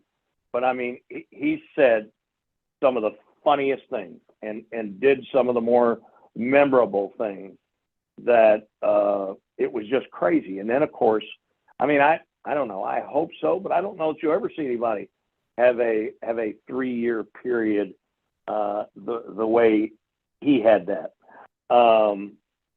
Mike Archer is one of my great, great friends to this day. Played a lot of racquetball with the coaches over there and everything, and I just absolutely love him. And I'll tell you a thing that has stuck with me is when I started out, I got to work with a lot of people that were just getting into the business. And so Kara Lawson, who's done such a great job at Duke, got to do some games with her and got to know her very well. And Deb Antonelli, when she was here and before she went on to start working NCAA tournaments and stuff, the first game she did were here. But during the SEC tournament one year, we did like 1 million games in a row on the women's side for Fox before the SEC contract came into play. And I got to work with Maria Taylor, who is one of the really good broadcasters, really great people in the business. And she had played volleyball and basketball at Georgia, was just getting in it, still living with her mom at home down in Atlanta. And she went through some stuff which she shouldn't have gone through at ESPN. And God worked things out for her, and she got a great gig with NBC. And when she got that gig at NBC, she sent me a text, and I've still got it. And she said, "Great to hear from you. I can't thank you enough for when we worked together, because you were incredibly kind and patient in a business that's not known for that." And I still have that text. And if I don't hit any other mark in life, if I hit that on occasion, I can be really happy with that. Dave, that's really cool. And she's a superstar. It is. She's a superstar. She is. It's nice to hear that you saw her as a person and can say it. You got to go, and I'm about out of time, so I'm going to give you something else that's not fair. Funniest athlete you've ever interviewed. Funniest one. Funniest athlete. God, there was the one kid down at Alabama. He didn't play much. I can't remember what his name is, but he was the guy that did the most incredible Nick Saban impersonation. And that's another guy. Nick Saban could be incredibly funny. Now, he didn't show it, but I was going down there to do a game, and we went in for the coaches meeting, and I said, "Hey, coach," I sat next to your aunt on the way in, and I couldn't even get the sentence out. And he said, "I bet she told you every damn thing in my life she thought I screwed up." So he was from West Virginia. There were all girls in the family except him, and they all worked at his dad's garage. And so he was the guy. Dad was typically under a car. And so Nick would sign for the oil. And somebody asked him when he was signing a bunch of these footballs before the championship game, "Coach, how did you get such good penmanship?" And he said, "Usually Dad was under the car. And if I screwed up how I wrote his name, he'd kick my ass." And it's just those great life lessons that you hear about, right? Sure. Jimmy says he thinks it's Rob Etzel is the former player with the impression. I don't know. Is that right? Jimmy's really good at coming up with names. Hold on just a second. Somebody's trying to send me a calendar invite. Okay, got it now. I'm sorry. Could you repeat that out? Okay. Rob Etzel is the former player with a Nick Saban impression. Yes, absolutely. "I'll just sit on the dock and watch the ducks crap." But there were a lot of those kids that were like that. We had a lot of great times, talking with people and doing things. I remember 98 up there at the Final Four in San Antonio, which I think ought to be the permanent home of the Final Four. It should be. I was younger, like you said, lighter. I was out there stretching, getting ready to go on a run, and I hear somebody say, "What are you doing?" And I said, "I'm getting ready to go on a run." And they say, "Can I go with you?" And I said, "If you don't mind going with an old fat guy." And it was Ashley Judd. And so I was trying to keep up with her the best I could. And I was smiling from ear to big ear all the way around there, because I'm sure everybody said, "Who is that fat son of a gun running with Ashley Judd?" And then you couldn't move the next day, but you weren't going to admit it. That's exactly darn right. Hey, I got to go. You got to go. Seriously, mazel tov on the 37 years with the UK Sports Network. Keep doing what you're doing for Channel 27. And after the basketball season, we'd love to have you come back if you can fit me in your schedule. Absolutely. We just have to go grab a meal or a cold one with it. I'm good for the cold one. I'll tell you what we should do is we should get some peeps together like us and go up one day for a Reds game. That's what we should do. I'm in. I'm absolutely in. Seriously, we I'm can in. do that. Okay, man. Hey, all right. Buzz Mazel Sounds Tov. great, Thanks Alan. for the time, dude. Have a great day. Great talking to you, my friend. Take care. All the best. Thank you. Back at you. Buzz Baker, that was really good. And are you trying to picture he and Ashley jogging? Yeah.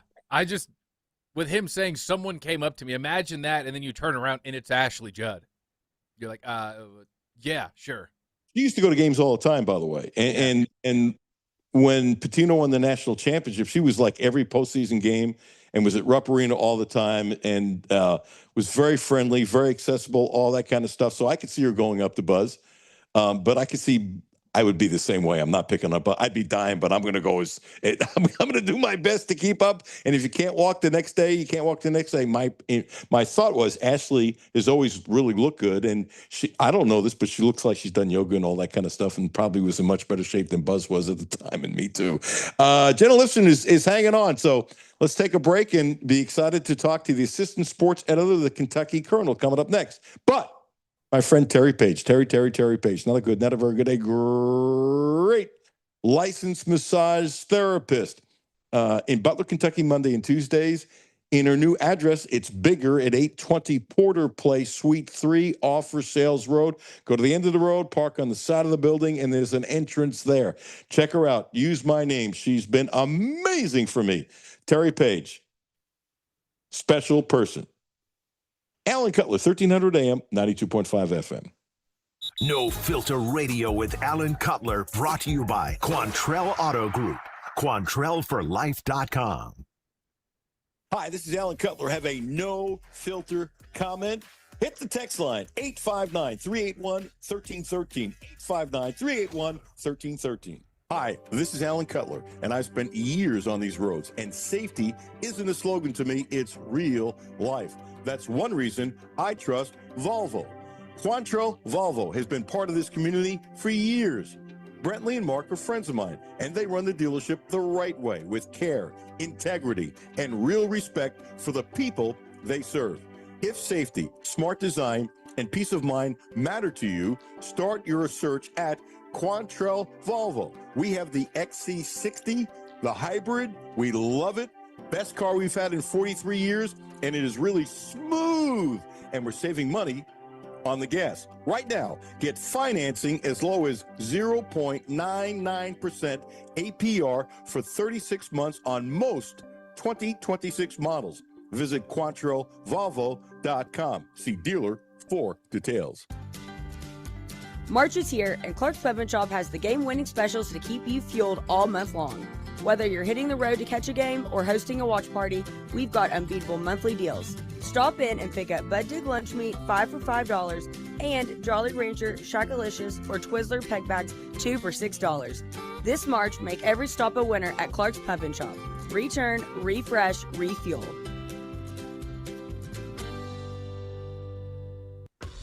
Back to No Filter Radio with Alan Cutler. Podcasts on Apple, Spotify, and Google, Monday through Friday. All I've ever done in my life is work. So this notion that this golden parachute is falling from the ceiling and I'm going to sit in the rocking chair and eat hay is ridiculous garbage. And that notion that started by some couple, 2 or 3 knuckleheads needs to end. I'm excited about working. I'm not done. That's why I asked for a couple of years to go, so I could work longer and have purpose to what I'm doing in my journey. I like being active. And so that's a big part of what I want to do. So I've criticized part of this statement like ridiculously because I don't know whoever has accused Mitch of being lazy. He's not lazy. He's always been a worker, so that's ridiculous. We have a right to question, as Jerry Tipton was on our show last week. We feel the same way. It's okay to ask questions. You know, right tone of voice, ask a direct question. He doesn't like it. Okay, those tickets are worth a fortune. How many people will get $950,000 for this? By the way, this could help a lot of students. It could be a great way to recruit kids here. But it's fair to say, why is the salary $950,000? And if somebody doesn't like that, too bad. Ladies and gentlemen, she had the tweet of the week. I'm not sure how many times I read it, Jimmy. Was it at least 4, maybe 5 last week? The assistant sports editor of the Kentucky Colonel is kind enough to join us. And instead of saying, I hope you take this the right way because I already said it. Instead of saying you had a lot of guts, which I did say, because I'm kind of loose with my language on the show, I kind of go up to the edge. I said you had a lot of kahunas to put up what you put up, and I applaud you for it. So one, Jenna Lifshin, thank you for joining us. And two, before I ask you again about that tweet, which we've talked about ad nauseum, other people talking about, but it's different audiences. Sometimes people know, sometimes they don't know. So there's a repetitiveness that's just in the media, as you now know. How much feedback have you gotten from that one tweet that was powerful?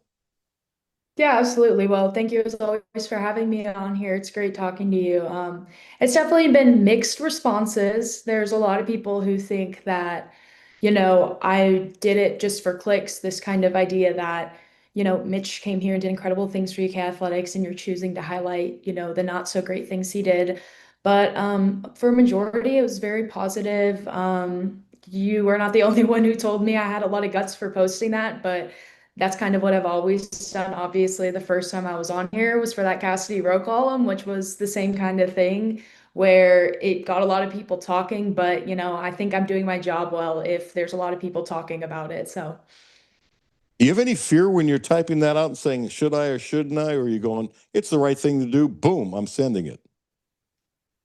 I think it's mixed, but for the most part, I trust my gut in the fact that I feel like my job as a journalist is not always to follow the dominant narrative, to not always post what everyone else is posting. So, as I saw his announcement of his retirement, the first thing that kind of came to my mind was the stuff that I have been covering for the past 3 years for the Colonel, everything from the swim stuff to, the cheer hazing scandal to now this track thing. So when that was the first thing that came to my mind, and I felt like, hey, I know everyone's going to be posting about all the great things he did for UK athletics, and I'm not here to not justify that or to say that this discredits any of it, but I think part of my job is to give people the full picture in order for them to understand the length of things that happen. So it kind of felt natural for me to post what I did and talk about the other things that are going on in UK athletics as of now, and that's been happening in the past, 5 or so years, and it just felt like the right thing for me to do.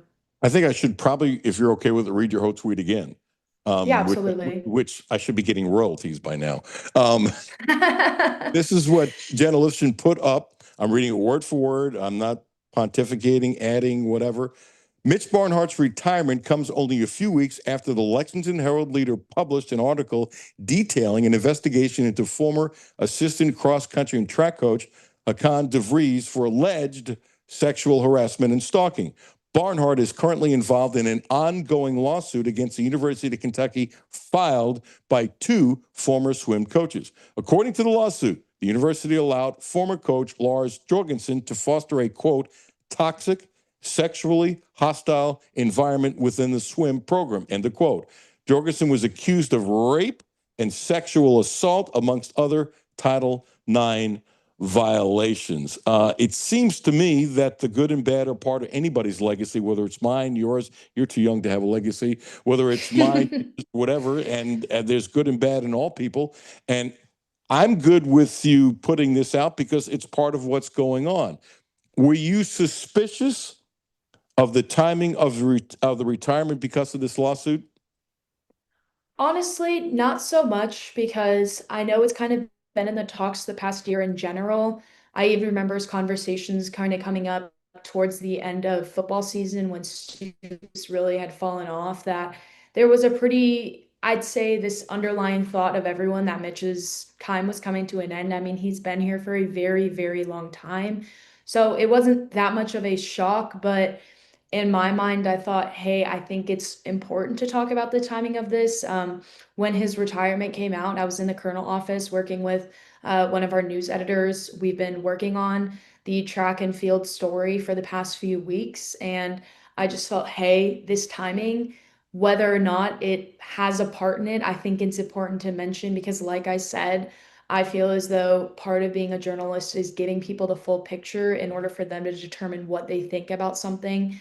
So I just felt like the timing, while it might not have played a part, it might have, we'll never know. It was important for me to add that information in for other people to take into consideration. Were you surprised that he's getting a gig for $950,000 plus those tickets, by the way, which are worth a lot of money? Um, I can't say I'm surprised. I honestly assumed he would be staying around UK Athletics. I wasn't surprised by that, but I honestly thought it was going to be more him working with the LLC, like Champs Blue, that kind of thing. So, no one really knows what this new role is and what exactly it involves, but I can't say I'm surprised that he's necessarily sticking around. I think him being here for so long, he built so many connections to the university and, Eli Capilouto, that they were going to find a new place for him to be. But I definitely think the amount he's being paid is definitely questionable. In the past 2 years, my tuition has increased time and time again, and it's probably going to do that again this year or for next year. So it is disheartening to think that, his pay is getting to be nearing $1 million for this role that no one really knows nothing about. Um, but I can't say I'm surprised. To those who have ripped, and I'm sure you've gotten feedback with this too, that are happy that he's gone, say, I don't want him deciding on the next AD or giving any advice and stuff like that. Well, he has said, and I believe him, he isn't going to choose the next AD. But the people who say he shouldn't be asked advice, it's the most ridiculous thing I've heard in quite some time. The man has a Rick Pitino athletics director coaching tree. And so, as I mentioned earlier, if I was the president of Wichita State and Jimmy was the vice president, he was the boss last week, so I'm taking it back this week. And he was the vice president. And even if I didn't know Mitch, I would know of his reputation. I would call him up and ask him about the properties of the person that you're looking for because he's as much of an expert as anybody. And so these people dismissing him and saying, "Oh, I'm glad he's gone. I don't want him saying anything." It's downright stupid when you have this kind of fantastic resource. Yeah, absolutely. And I think athletic directors are one thing people don't have the full, scope of what they do. It's very easy for people to, want to have an opinion on coaching and feel like they can really analyze, who should be the next head coach of Kentucky football, that kind of thing. But athletic directors have such an incredibly large amount of work on their plate. And now that we look at things like NIL and now specifically with Kentucky, the Champs Blue, there's a lot more that goes into it than I think any normal person. I mean, majority of sports media, I would say, can really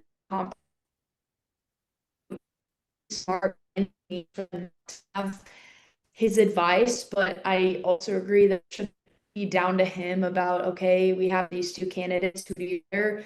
Like he shouldn't be the final deciding factor, but I agree he should be a part of the conversation because nobody knows more about that role and what it entails than him. It's incredible how somebody would say, I'm glad he's gone and let's not talk him to whatever. Here's the other thing I don't believe. Wherever he is on campus, obviously going to be someplace else. I don't think for a second he's going to be peering over the next athletics director, whether it's somebody he knows, somebody in house, or somebody we have no idea. I would be shocked if he doesn't say, hey, I'm here. If you need me, I'm not going to call you. I'm not going to bug you, but I'm here. I'd be shocked if he wouldn't do that. If I'm the AD, I would want him to offer his services, but I'd also want to run my own ship. People are worried about that he's going to meddle into the next ADs. I don't buy it. Yeah, absolutely. And I think we once talked again, he was here for so many years that of course he's going to be a resource. And I 100%, he talks about how much, UK athletics is his family. So it's probably in his nature that he's going to want to help. He's going to want to be someone that the next AD can call if they need advice and whatnot. That's very natural and very normal, but there's going to be limits. There's a lot of contractual things that involve an AD to where whoever the next AD is, he's not going to be able to, Mitch Barnhart will not have the full extent of what's going on with the athletic department. to where he can be peering over his shoulder because he's not really going to know everything that's going on. And especially in this NIL era where things are changing quite literally every single day, you're not going to be able to keep up with all of it unless you're the one running the show. So, All right, here's to that one word that's driving at least 90% of Kentucky fans nuts, that just ticks me off. So Yelovich said there's no fatigue. Fatigue isn't a problem. Pope has been saying, as you've heard many times, that the team makes bad decisions when they feel fatigued. Gee, were they fatigued when they were down 11-0? It's insulting. I don't care if it's Scott County High, Transylvania, Eastern Kentucky, Cincinnati, Kentucky. It's March. Nobody should have fatigue. So I had Dave Buzz Baker on, and he thinks he's just trying to protect the players, which also, if he's true, and I do think he wants to protect the players, it makes the strength staff look stupid. It makes the nutrition people look stupid. It makes the athletes look like wimps. You're a wimp. You have fatigue in March? How insulting can you be? Can you, Jenna Lifson, assistant sports editor, Kentucky Colonel, explain what the hell Mark Pope is talking about? I think we have to look at the scope of the SEC, right? It's been this way for so many years that there is no easy game when it comes to conference play. And I think what Mark Pope is most talking about is the fact that there is a mental and physical fatigue. Not that it's limiting the players, but it is there. You talk about guys like Denzel Aberdeen, who came into Kentucky knowing he was going to have a certain role, and then halfway through the season is told, hey, you're going to have to run point. That's a very big task, and that's something that he's had to learn along the way. You would look at Owe, who's averaging over 30 minutes a game, and once again in the SEC, that is not an easy thing to do. So I don't think of it as a fatigue in which Kentucky cannot keep up within March, but it's definitely something that they've had to adjust to. When you lose 3 starters, there's of course going to be fatigue. Now, I don't necessarily think it's the most intelligent thing to air it out to the media that there is this fatigue, because I'm sure there's been conversations.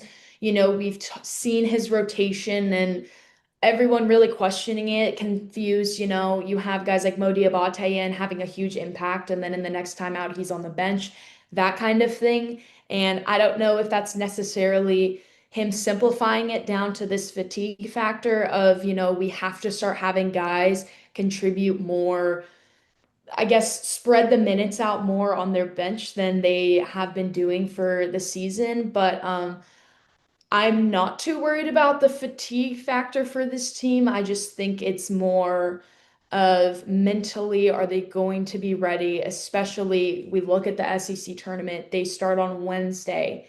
Can they keep up for that long against such a highly competitive conference? Kind of have to wait and see.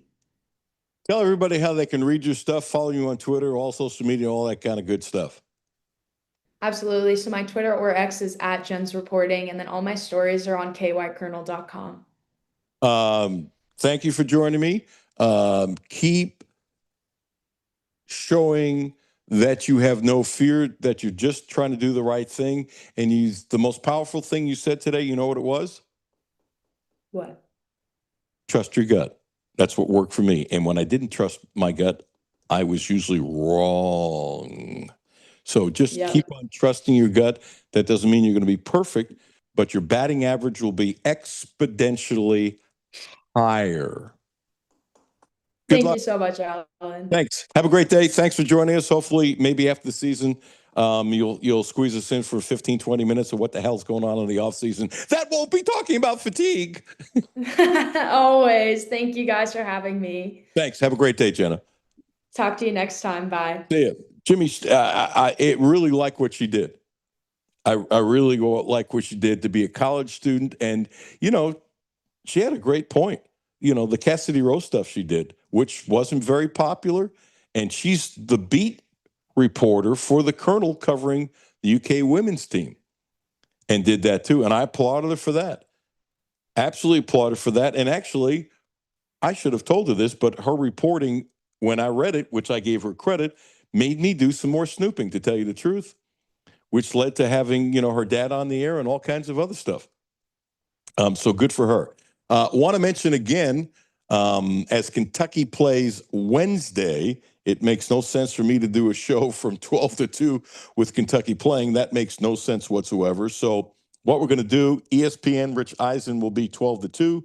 Brad Taylor, who's coming up next, will be from 2 to 3. Then I'll come on at 3. And then on Thursday, because I think they are going to beat LSU. My gosh, if you can't beat LSU. And yet they had to come back against LSU. Remember? This is not revisionist history, but again, it'll be an early game, so it's the same thing, and I'll come on at 3 o'clock.